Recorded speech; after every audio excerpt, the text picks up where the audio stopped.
Hi, I'm live. I'm waiting for Ellie to come in. She's ready. She just hasn't clicked on yet. I'm watching for her to come on with us. I'm going to give a few seconds for people to recognize that we're live. I have an update for you today. Larry had a visitor, and I got a call after the visit, and so or during the visit, actually, not while he was with Larry, but when he was there, I found out that he had actually gone. Okay, Ellie's with us, so here we go. We don't have anybody show. There's Aileen. Okay, finally we've got somebody live. It's not showing up as anybody with us yet, Ellie, but we have one person in the chat. So I have an update. I haven't had a chance to call you yet because I've been on the phone. Mark went and saw Larry today, so yeah.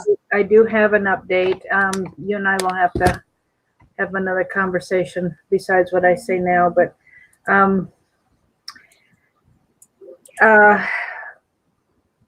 Larry is expected to go home, but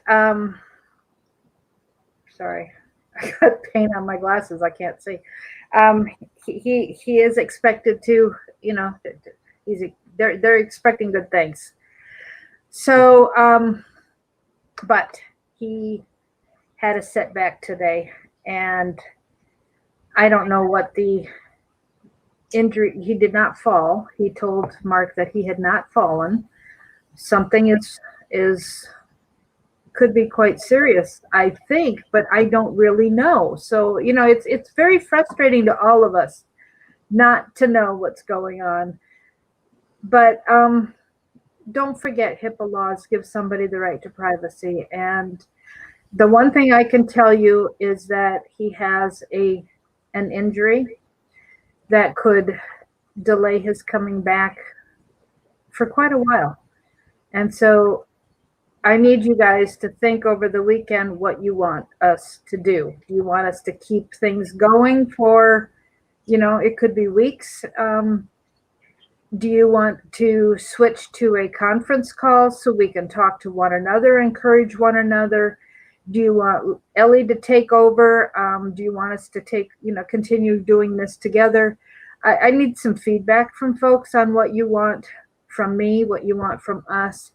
I haven't talked to Larry. It's been 2.5 weeks. I haven't talked to his wife. I haven't talked to anybody but Mark. Thank God he's given us at least a little information.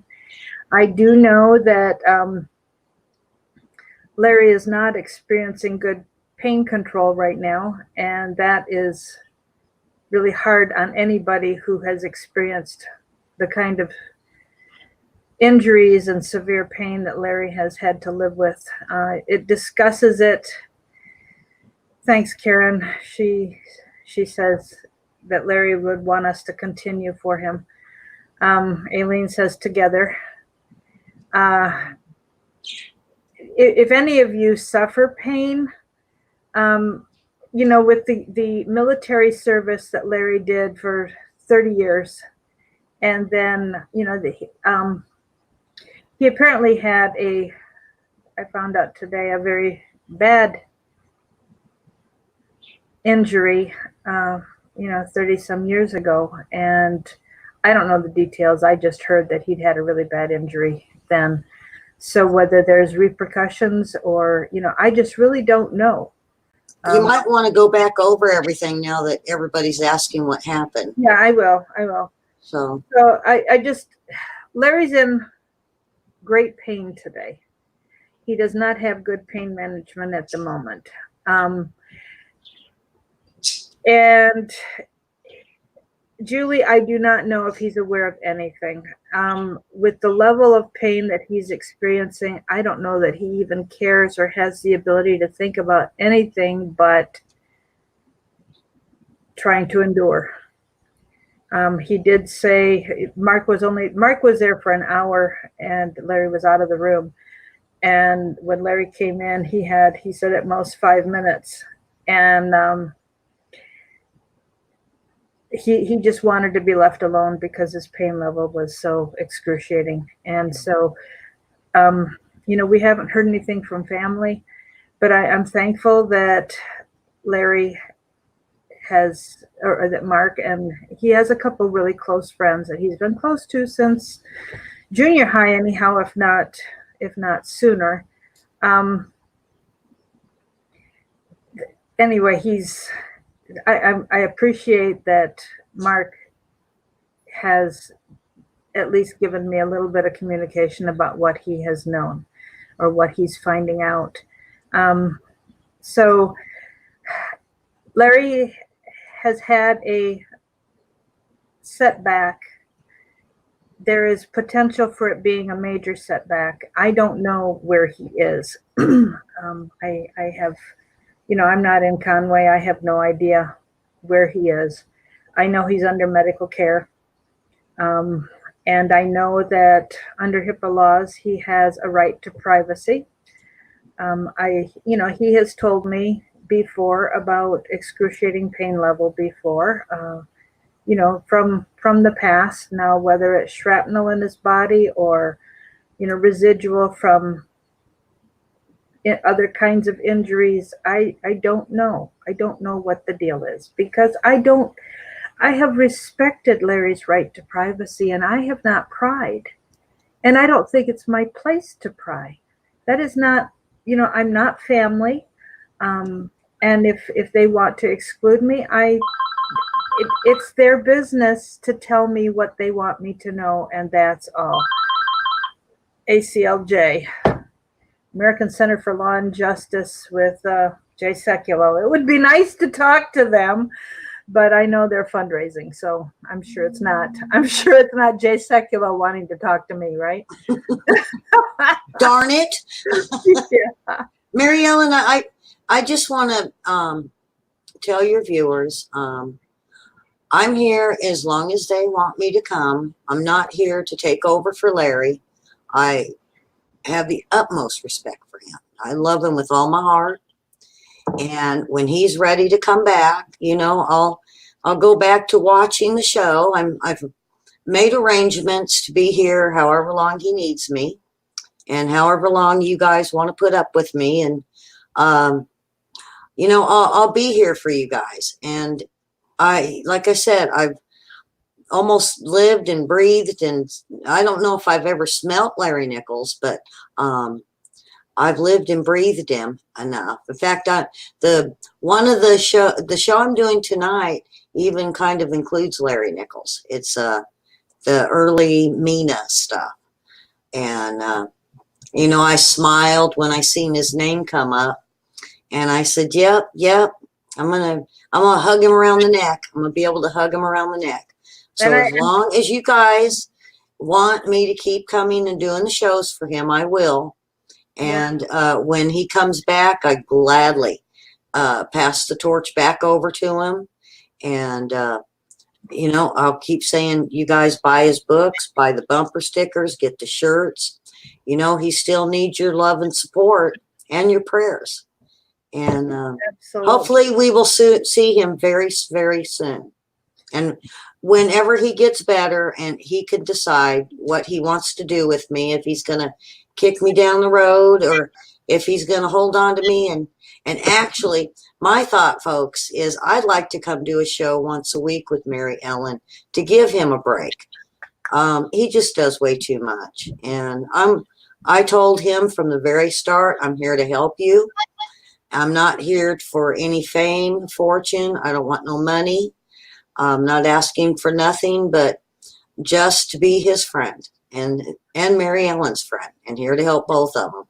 So I really do thank you guys for, continuing to watch and putting up with me. Mary Ellen?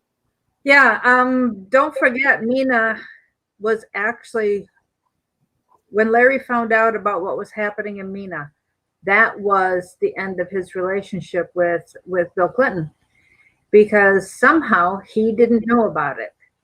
And And when he realized there was cocaine being trafficked through Mina, he went to Bill Clinton and said, "You clean this up or I will." He knew Bill used, but he didn't know Bill was involved in the drug running. And anyhow, and that was the end of their relationship.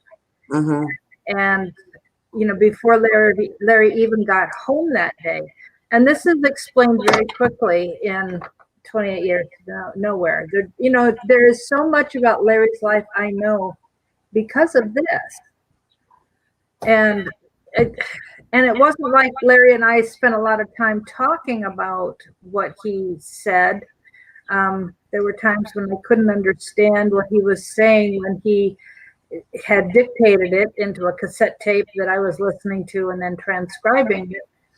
And so if I didn't know what he was talking about, I had no clue. I would call and say, "Hey, I don't understand this part. What are you trying to say?" And so I would get a little bit of information, so that I knew what to do with it and how to write it when there was a big blank in what I could comprehend. He was sick. He was struggling to talk even 3 years ago when he wrote the book or dictated the book. And so there were times when it was just very hard to hear. He was telling his story to Mike in Washington, and Mike would, I don't know if he held a tape recorder to the phone or just exactly how he did it, but he recorded Larry's story on a cassette tape and then mailed the cassette to me. And then I would type it up and then do the editing job that I did.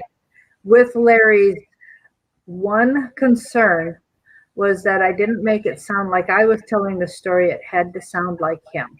And most people have said, well, I should say anybody who has commented on it. So everybody who has made a comment knowing that have said that it feels like they're, in fact, it even says right here on the back, let's see. No, it doesn't say that here. Oh yeah, Pat said it's like you're sitting down talking with him. So there were, there are people who've given us some feedback, and they said it was very much like what they heard Larry saying on the phone and on the calls, and that I had successfully not taken Larry out of the story, that it really did sound like he was still very much telling the story in his own words, which I tried very, very, very, very hard to do. I've got a text message I've got to read because it's from somebody. And okay, all right. I really appreciate this text I just got. I texted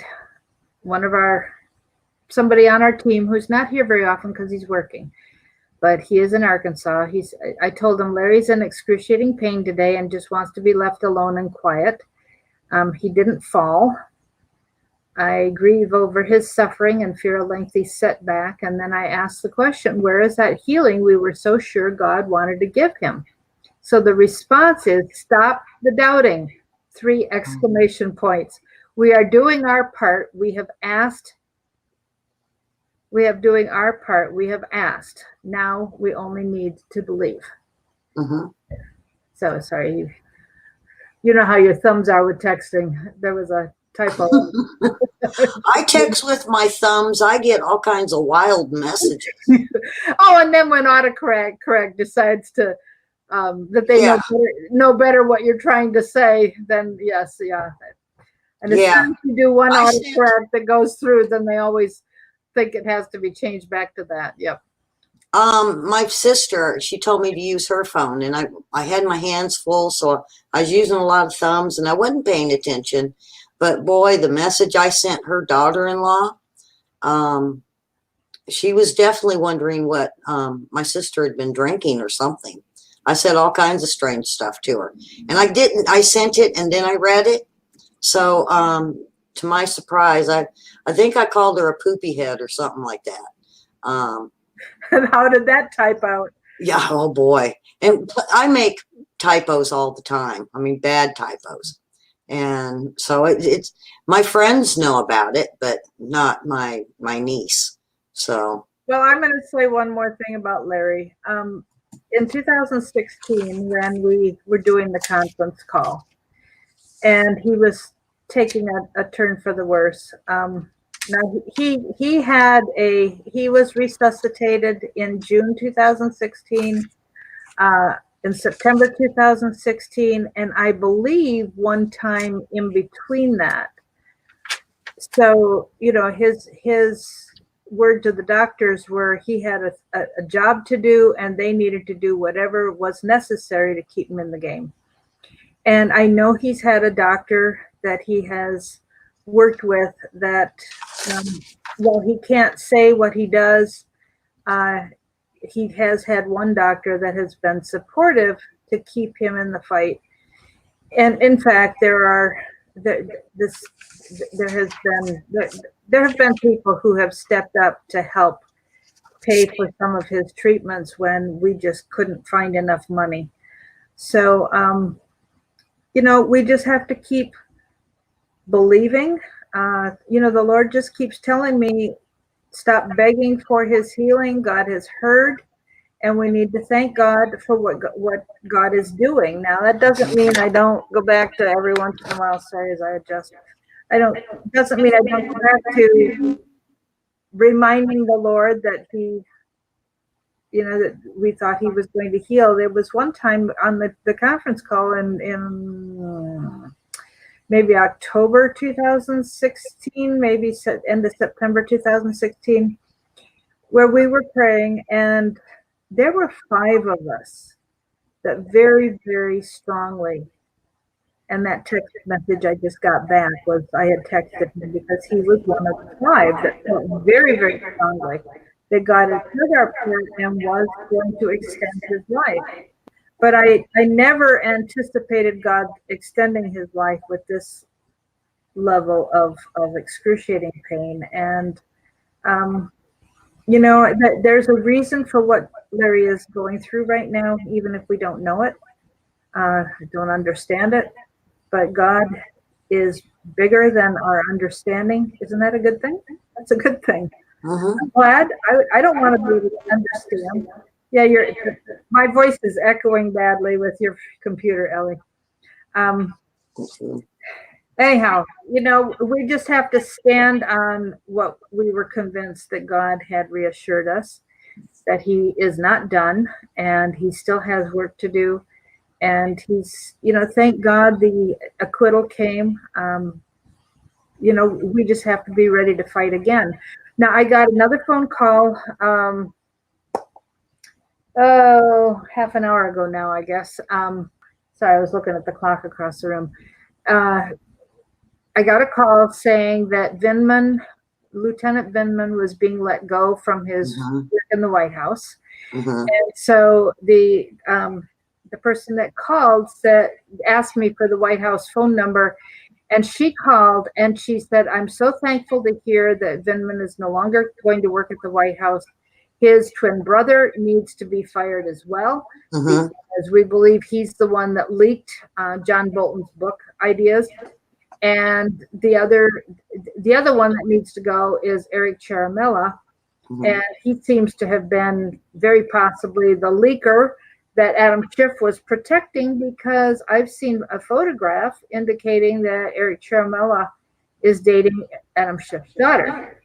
So there's reason for him to protect the whistleblower, because they were probably, I will say, I have to watch the way I say this, probably conspiring together. It's a guess. It's a guess, because I don't have proof of that. So it's a guess. And we have to be very careful, folks, remember, when we're guessing, because Larry doesn't say anything without having proof. And of course, I don't have any proof. So I'm entitled to have my own opinion. I'm entitled to, I have the right with free speech to share my opinion. But you need to know this is my opinion, and I'm not telling you it's gospel truth. So you're kind of close, Mary Ellen, because I know a little bit more on that from the from Giuliani report, John Solomon, and Glenn Beck. And now, I don't know if a lot remember, but Eric Charmella, he was in the footnotes of the Mueller report. Now, he has also been found to be in Ukraine before the revolution. And the revolution is the Ukraine-Russia war when the east side of Ukraine fled to Crimea. And see, I'm doing this because I'm studying it from mine and my brother's report on Ukraine, the corruption. And not only that, but it was him and his brother was really tied up in a lot of what was going on, what was being leaked. And between him and Chalupa, and there was another whistleblower that has come forward now and has said even Jovankovich was even running around the office spouting that everybody in the office would have to hate Trump. So there's a lot of it, and he is just so weaved, this Eric guy, so weaved up in the Ukraine and the corruption. So, you know, you're so close, Mary Ellen, you know, and me and my brother and my sister are all looking really hard into this to give a really truthful detail of before, where I can't say before the corruption because it was going on before 2016 with the president that was ousted by the protesters. But we're also finding out that it was the United States and under Obama corruption that sent some people in there to shoot at the protesters. And this is early stage documents we're finding. So it's going to be real interesting when the whole story of Ukraine comes out and we actually see how much this Eric guy is tied up in everything that was going on down there. And people must realize, you know, Manafort was down there at this time. So was the Podesta brothers. So was Roger Stone. Down there, down where? Down there in Ukraine. Okay. I had found Roger Stone, Manafort, and the Podesta brothers down there in the middle of the war, and it puzzled me because I couldn't figure out why they were there. And you know, to this day, I still don't know why Roger Stone was there. I could find out why Manafort was there and the Podesta brothers were there because they were with the DNC type of corruption that was happening.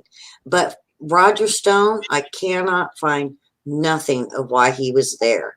So I can't really say if, you know, because I like Roger Stone. Not too many people do. Can I ask a question about Roger Stone? Yes. He from what I've heard Larry say about, it's echoing again, Kelly. From what I hear Larry say about Roger Stone, it leaves me with the impression that he likes to be in the middle of the action somehow. So, yeah. You know, is he there because it's action's happening and so he's going to investigate? I think Roger Stone is known to be a lobbyist and looks into making money off resources. That is what I think he was there for. I think when the Bidens had bought into Bermuda, that I think Roger Stone went down there to take a look just to buy into it, you know, to promote it and push the stocks. I really don't think he was down there for part of the corruption because he didn't fit the situation that was going on. Because really the only thing the United States was doing is they were trying to enact this anti-corruption team. And it ended up just being a protection for the Bidens to keep doing what they were doing and not necessarily kicking out the corruption. And it wasn't until, that DA guy that he wanted ousted. And it wasn't until him and quite a few other staffers that worked with him came forward and said that there was a lot of corruption going on. And when when the new president got in, it was like Trump.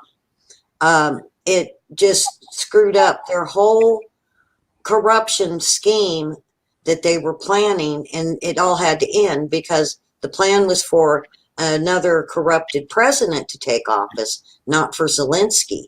So, you know, Zelensky and Trump have a lot in common of actually stepping into the middle of corruption and having to figure out the whole mess and being blamed for it, because they even blamed Zelensky there for a while.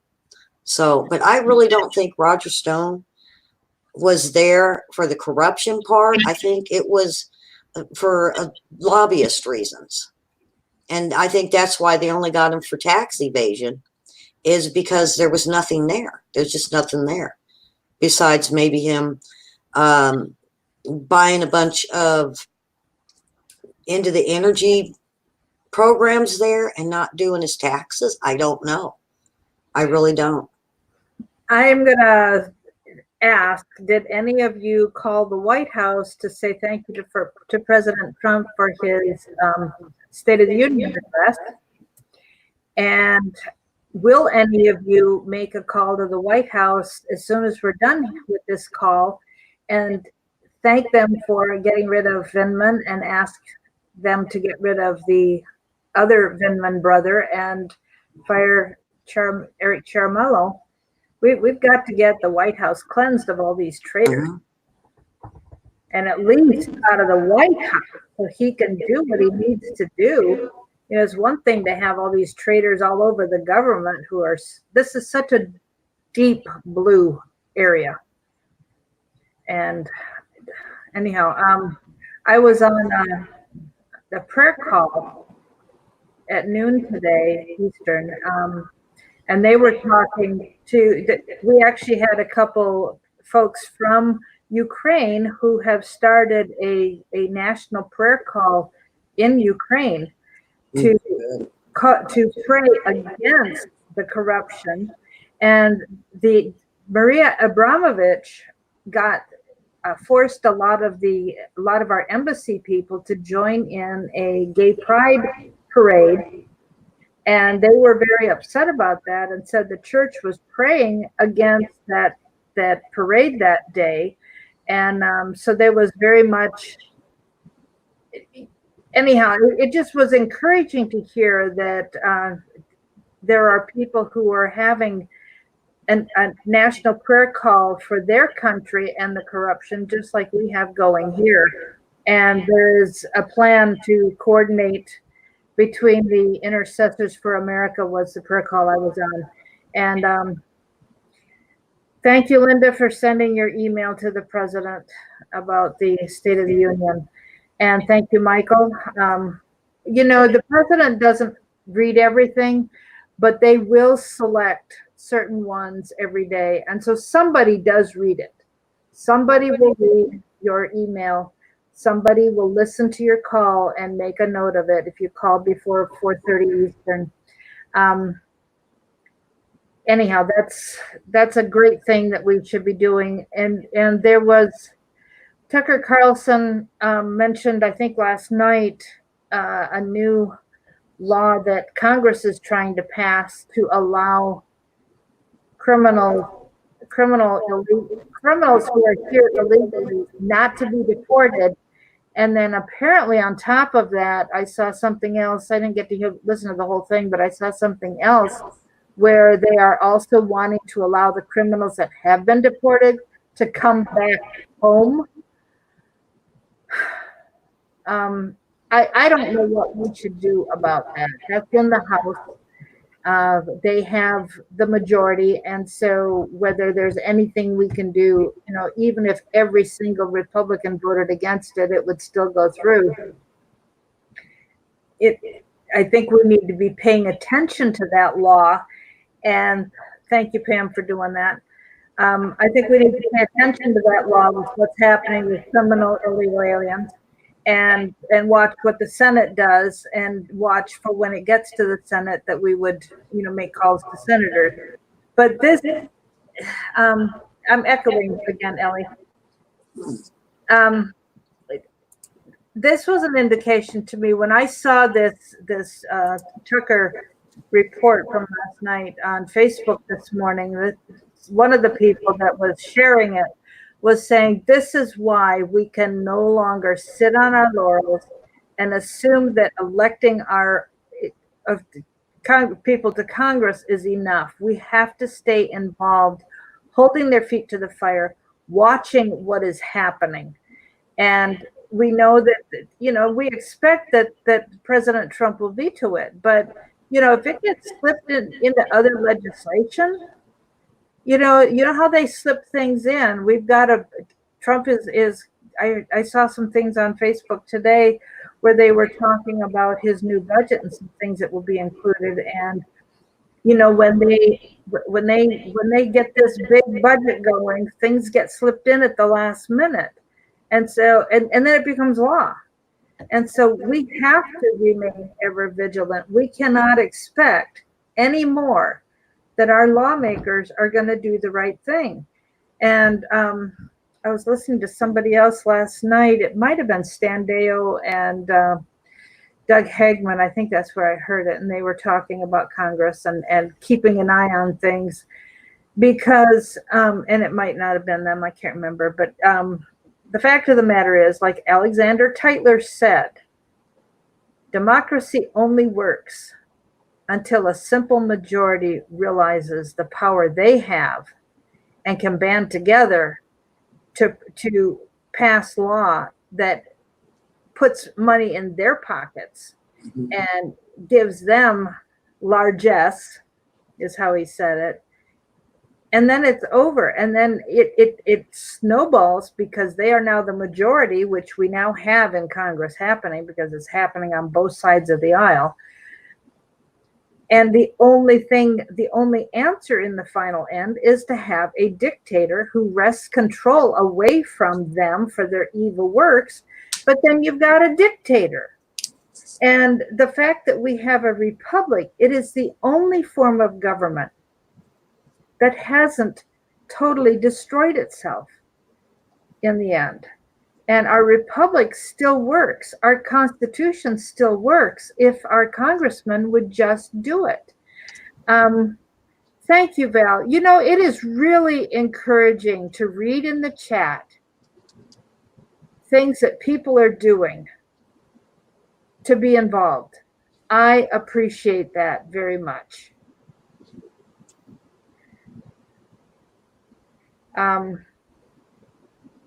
Georgia's brother, Shannon Ray Davis. Now, who's Georgia? I'm not sure who Georgia you're talking about. Field McConnell is in front of the court again today. And yes, we need to pray for his release. When I heard President Trump speak at the National Prayer Breakfast, was it yesterday or Wednesday? His voice just sounded like he was getting sick or he was absolutely exhausted. And of course, people have to pick on him for that. But that to me was a call to prayer for his health. So, our list of people to pray for seems to grow constantly. So 2:15 in Wisconsin that's going to be Central Time. So that's 3:15 here. So he should be in court as we speak. So, Lord, we lift up Field McConnell to you and ask for his release. Set him free, Father. I'm just looking again at anything else that we might need to address. But folks, I wish I would have a way to let Larry know what is being said in the chat today. I love a chat like we have today. It's a little bit of interaction. It's not a lot of people totally distracting on a different topic. You're staying on topic or staying related to what we're discussing, even if it's a little different. There's not the chat's not flashing through real fast. Part of that is because our numbers are small, but you're being respectful. You're admitting the things that you have done. I think that's important for us to share with one another, that we're doing something, because when you know somebody else is making an effort, it encourages you to make an effort. You know, when I got this call that this person was calling the White House, it's, you know, and she, of course, she was encouraging me to call. Well, I couldn't call right then because it was time to get StreamYard set up for this call. So I will call as soon as we're done. You know, Pam, I'm going to agree with what you're saying about they're setting up their own punishment. I've heard people talking about, you know, Nancy Pelosi and how she behaved during the State of the Union. And Field McConnell is the brother. Field McConnell's sister is one of Hillary Clinton's lovers. She's a very strong liberal. So Field has a lot of information about what's happening with sex trafficking, and he has been a whistleblower on a lot of that.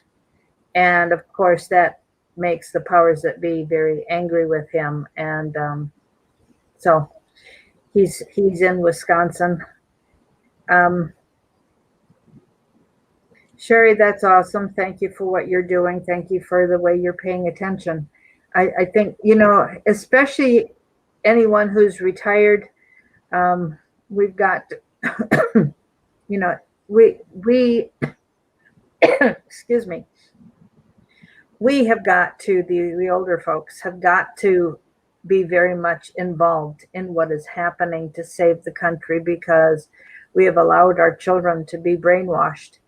And even though I homeschooled for 7 years, some of the older ones didn't get as much time in homeschool. I did more than 7 years of homeschool, but the older ones got it in the beginning, and then the younger ones got it at the end. But you know, even with homeschool, the kids go off to college, and it is so easy for them to accept what they hear from their teachers and their peers. And you know, the parents, the millennial generation and Gen X and the ones that came, you know, I found, I think about our generation, the baby boomers, turning so many of them against the World War II, the adults who, you know, fought in World War II. Our parents' generation, you know, there is change from one generation to the other, but you know, I am very, very, very committed to, but have been so busy with other things this year. I'm very concerned about grandchildren and, you know, where they will be, and I want to have more input in their lives, but it just hasn't been the time yet to be able to do that. But we need to be looking for ways to, if we can't be involved in our own families' lives, that we find others in the younger generation to be mentors for them. Yes, Val. They were going to move Field McConnell to Florida, and he would be in grave danger if that happened. And so we really do want his release. Thank God he hasn't been extradited. There really was no reason other than, it sounds like, just a way to silence him. Anyhow, Matthew, you're right. Parents are clueless about the propaganda at the universities, but for crying out loud, the propaganda that is now starting in kindergarten. I mean, I think about, they're wanting them to figure out what sex they are in kindergarten now. That's just crazy. That's immoral. Well, and a lot of the teachers, after the State of the Union address and the president's acquittal on Wednesday, you know, they're making the children do projects and activities that are very anti-Trump, and these kids are being brainwashed in ways that Mm-hmm. our education system never did that against other past presidents, at least not that we ever heard about like this. And the Democrats are fighting so very, very hard. But what Larry has told us, and this is a thing that it boggles my mind, because if we become a communist country, the only people who are going to have a good life is the few at the top with Mm-hmm. absolute control. The rest of us, liberals, will be hurting as much as we are. It doesn't matter then if you're liberal or conservative or whatever. We will all be dirt poor, eking out a living, trying very hard to just survive. And that's the whole point. Keep us so focused on survival, we can't get involved in doing anything. So, There was a question on the Ukrainian gold.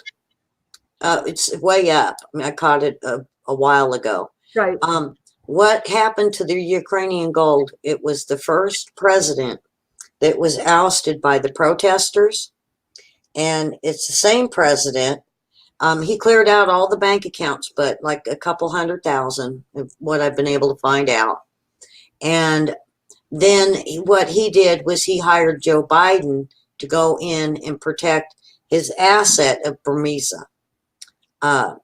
So that's where Joe Biden kind of got in, that whole corruption with the utility company. So really, the one that took the gold would be the first president that was ousted by the people. He took the gold and the money and he ran. So that's the answer to that one. I didn't write down who asked it, but it was way up. So I'm trying to catch them as they go. Val, are you saying you are being recorded, or what you are reporting about Field McConnell has been recorded? I'm sure they're recording everything that Field says when he's able to be on a phone. I haven't seen, here the Watchman has usually had a weekly update on his condition, because he's supposed to be speaking at Here the Watchman in Dallas the first weekend in March. So we're definitely praying that he will be released today. And I thank you, Linda, for what you're saying about the Democrats against Bernie, because he is so blatantly socialist, actually communist. And, others use this term progressive. Mitt Romney says he's a progressive. Well, it's just, Larry was the one who coined the word progressive as the way to hide the fact that they're communists. That was actually Larry and Bill Clinton's Arkansas days that came up with that idea. So they're people think progressive means you're just a super liberal.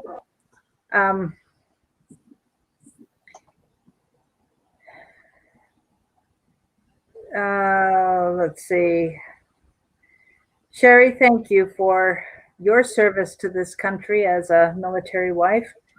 I'm so thankful for the people who are waking up. We have a lot of people who still have not.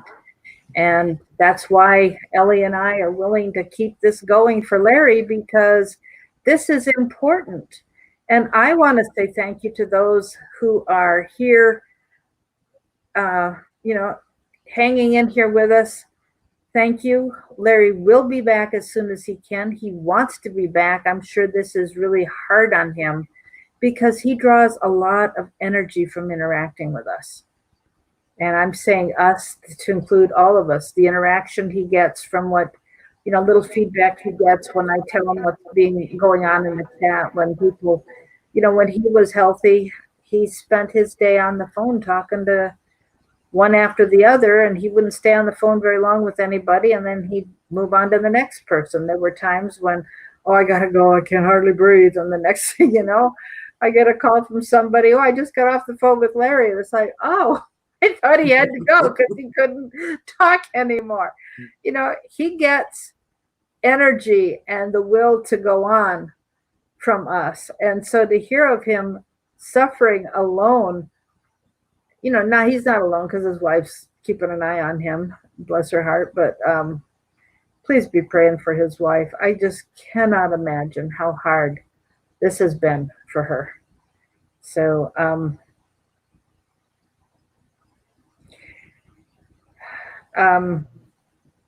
the mantras of communism during the Cold War, forgive me, I wasn't in the country during all of that. I was out of the country trying to. It started, a lot of it, for the whole socialist program, it came in during the, I'm going to say Goldwater, for down here, at least in the South, was Goldwater, Hillary, Nixon, and Bernie Sanders days. I'm going to say probably early 60s. Because, the whole Cuba thing with the Bay of Pigs and all that, and there was a lot of communism trying to push into Miami during that time. And I think that's what, JFK was against. And it has really grown. I mean, if people only knew how bad Bernie Sanders was pushing for communism in the 70s. Thank God I had a great civics teacher that warned me about Bernie Sanders. And I didn't, it didn't dawn on me until, he started running, I'm going to say 10 years ago. And I was thinking, I wonder if it was the same Bernie Sanders. And then when I seen the picture, I was like, yep, that's him. That's the one my civics teacher warned me about. And the thing about it is he was showing us speeches, and they were, to me, they kind of looked black and white, but they were just the old movie type reel that you would get in the early 70s.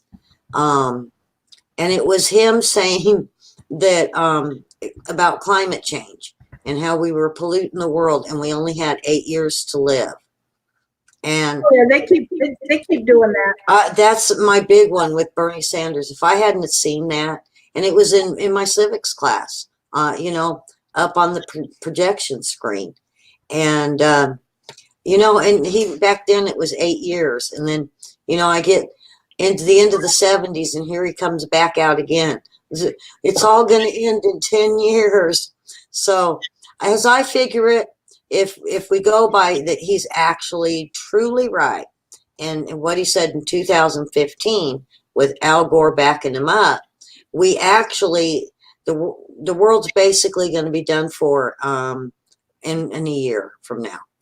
So AOC don't have to worry about having babies because her world's going to end in a year. So I think they were actually talking, they were all getting voted out, not that the world was going to have issues. So, but the whole climate thing, that's a whole different ball game, and that's weather modification. So, and there's lots of stuff written on your weather modification too.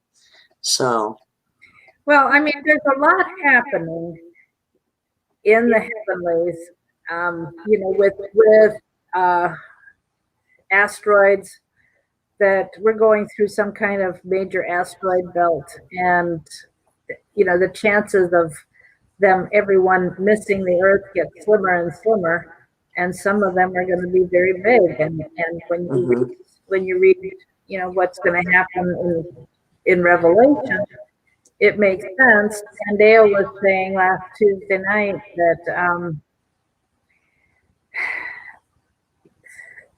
the one of the big asteroids, and looking at scripture, he anticipates it's the U.S. that's going to get wiped out by one of these, that we would be the place that one of these would land. I don't know. He's a scientist.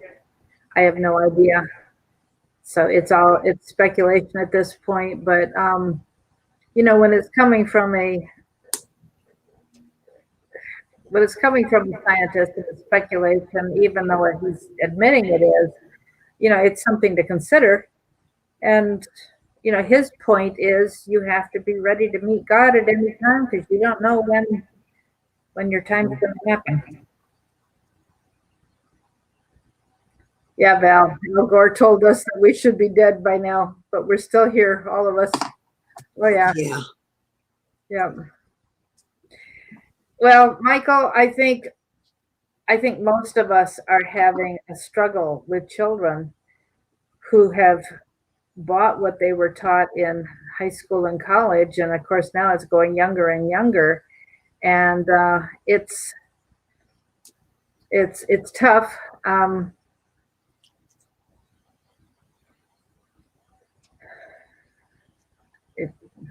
You just have to teach them what it is, the bad parts of what socialism is, on what they're doing to our country right now. Like, burning of the flag will be okay. We won't have a national anthem.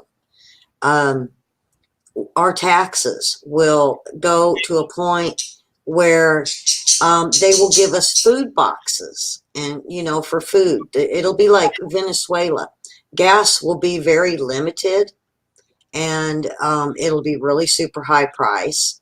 And see, this is what the kids don't understand. And when you start asking them, well, do you want this? Do you want a loaf of bread to be $10? Do you want the local movie to be 50 or 60 to get in? Do you even want to drive a car? Because if you want to drive a car, where are you going to get the gas? And are you willing to pay 20, 30, 40, 50 bucks a gallon?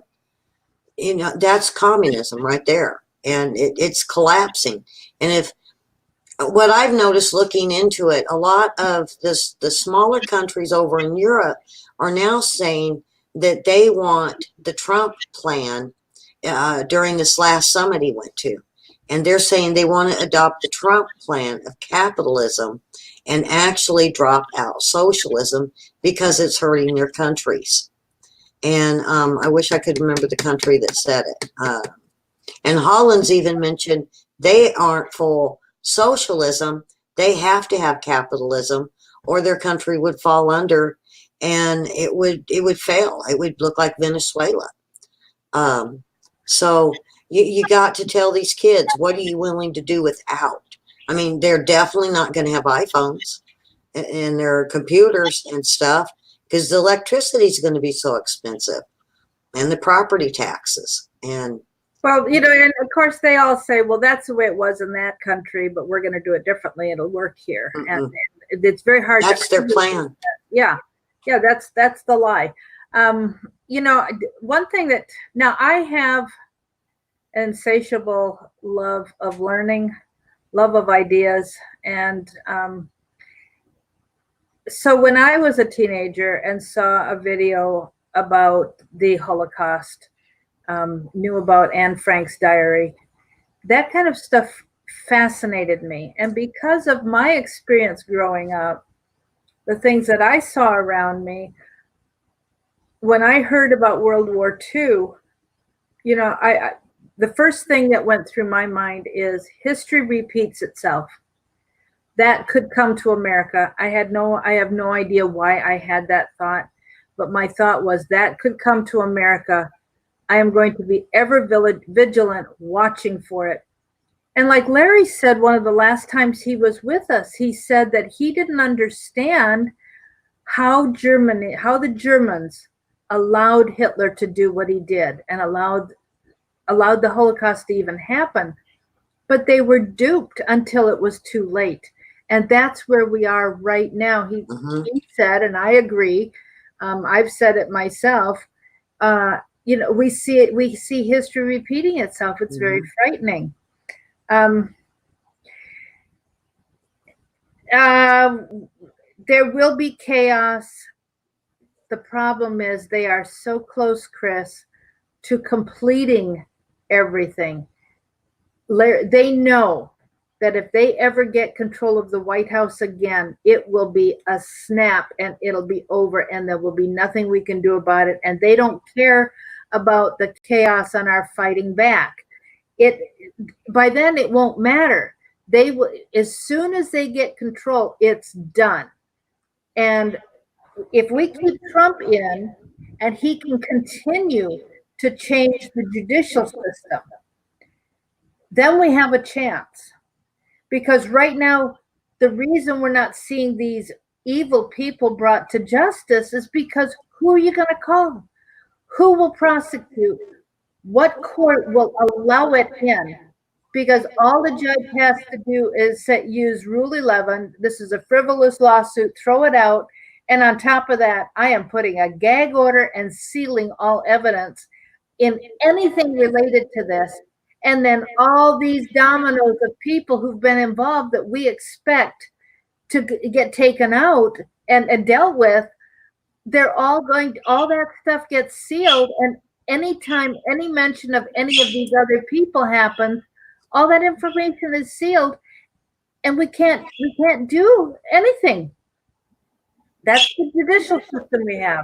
They have the judicial system, they have the legislative system. All they don't have was the White House, because when she wasn't supposed to lose. And we have been in a fight with Trump trying to undo all the damage that's been done over the last several decades. Yes, Teresa, that's right. Communism doesn't work.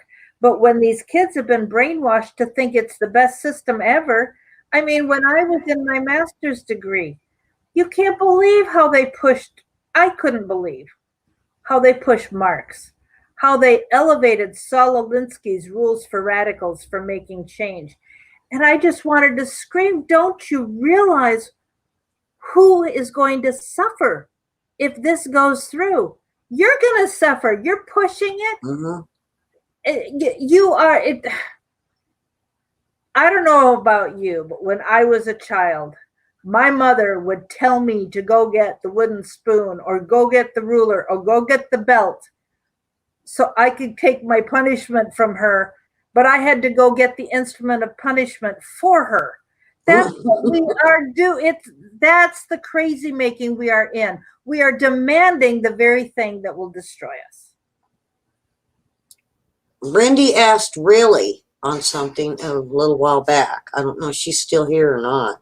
No, she She left. said really and had a question mark. So if you guys, if you don't think we're seeing you, I'm trying to get the questions as we go. Well, somebody says, who will police the police? That is something that we need to be very aware of, because George Soros is funding the down ballots. In other words, he thinks that they've got the Congress so locked up. He is convinced that they will win the presidency. They are now going after the sheriffs and the prosecutors, the local prosecutors at the local levels. And if they get them, then who are you going to call for any complaint ever? If you are not one of them, there is no way you will ever get justice for anything. Yeah. That, and they're dumbing them down. And what they do, Soros has done in other countries, is he tries to get rid of the police as much as possible. Then he pays all the protesters to come in to throw over the governments.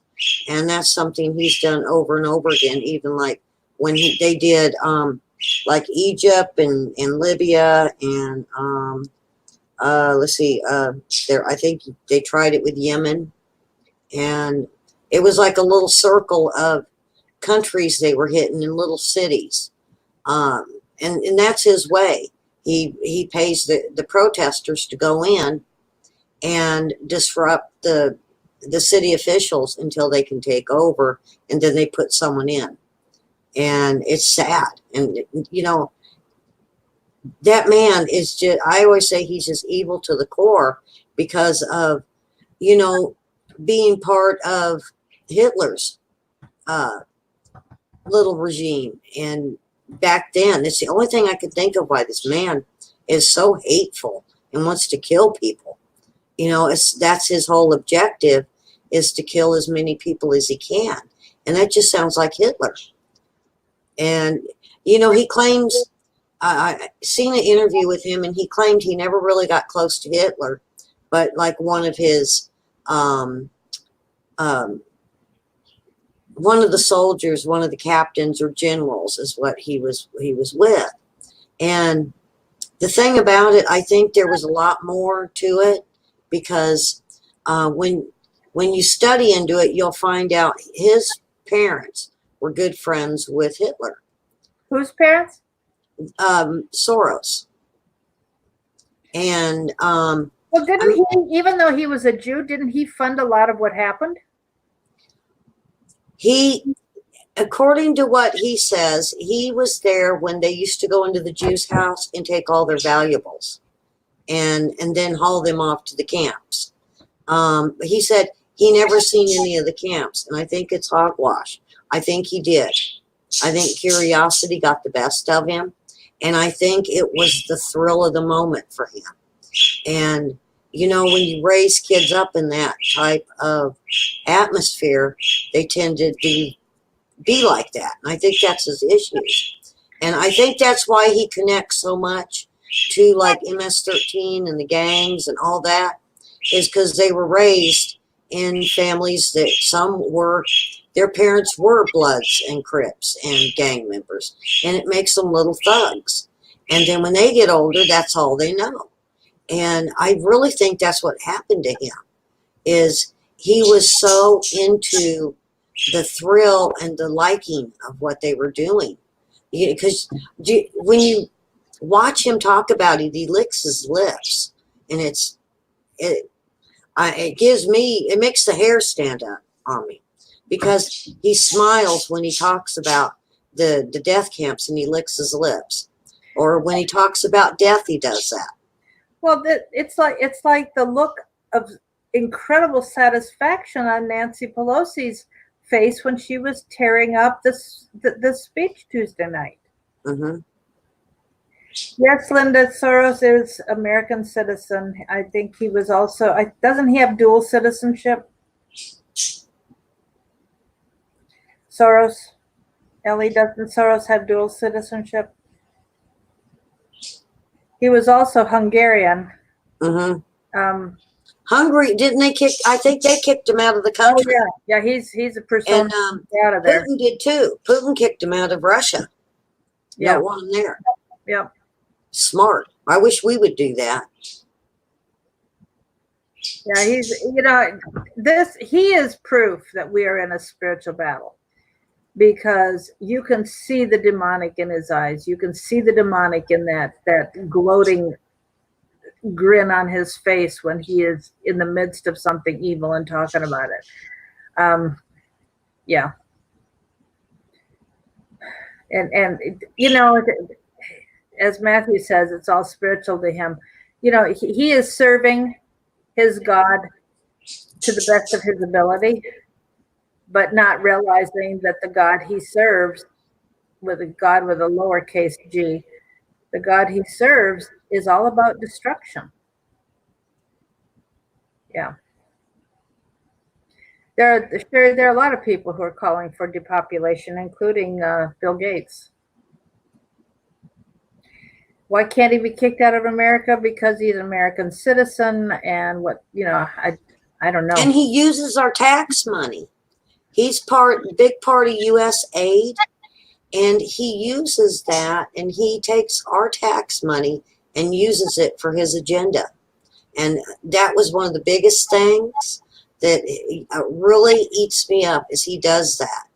And if people would see the hundreds of companies he owns here in the United States, I'm going to have to put one together and post it again. There's a lot on my page, because it is amazing the stuff he owns. And it's like, wait a minute, I use that. Wait, I eat that. Wait, I use that. It is, I think he wants to own the world, and he calls himself the puppet master, and we're his puppets. That's one of his recent statements. Trump promised to, I'm responding to Matthew, Trump promised to drain the swamp, but even Larry has been shocked as he realizes how big, how wide, how deep it is. Mm-hmm. I heard yesterday or today somebody was saying it probably includes 2 million people who are high up. And so we really can't expect the whole thing to be drained. And I think Larry, I don't remember, I heard Larry admit it, and I don't remember whether it was on a call just with me or whether it was in the show here. But he even admitted that this thing has gotten bigger than we can hope to put an end to. And we can take out the current players, but I mean, he's even realized that as much as he thought Bill and Hillary were at the top of all of this, he's recognizing them as just really two-bit players, and there are a whole lot more above them that he can't touch. And it's we can't give up. That doesn't mean you stop fighting. You take out as many as you can, because every one of these people that gets taken out, of course, you take one out, how many take their place? How many step up in their place? And this is where, I know Larry doesn't like to offend people and doesn't want to be too, what he would say, too religious or too preachy. But, if you read the Bible and know how this ends, there is always hope, because Jesus and God will win in the end. But it is going to get very dark, and the darkness, I don't know if any of you have felt the darkness, the change in the atmosphere between good and evil. I have felt it very strongly, and it's getting darker. It is. But remember, when it is the darkest, even the faintest light still overcomes the darkness and shines brightly, no matter how little. The darker it is, a smaller flame makes a bigger difference. So yes, Matthew, I would agree with you that God has miracles in store. Question is how long. How long, we don't know how long we have, and so we must always be ready to meet the Lord, and not to be leaving behind people we care about. I don't know if the only remedy is going to be war, Michael, but that's my opinion. And I know there are a lot of people who agree with what you're saying. I mean, the country is so incredibly divided, and yes, we're setting up as a David versus Goliath situation, but remember who won in that? It wasn't big Goliath. They're trying so hard to start a civil war with the liberals against us and their protesters, but their numbers are dwindling. They're losing the people that are willing to fight for them, just on the lies that are exposed. And I don't even know if Jane Fonda's still out there protesting on the steps on weekends now. I kept track of it for a while, and then they quit talking about it. But that's what they want. They want us in a huge civil war, Democrats against the Republicans, and they're losing their fighters. They're just nothing left. I mean, even the migrants coming into the country have now found out they're not getting free stuff. Now they're getting mad and going home. And that's awesome. And less people coming over the border. And I kept saying, if we could just get a band of people that would go down and shout with the megaphones like Alex Jones does, saying, you're not going to get any free stuff.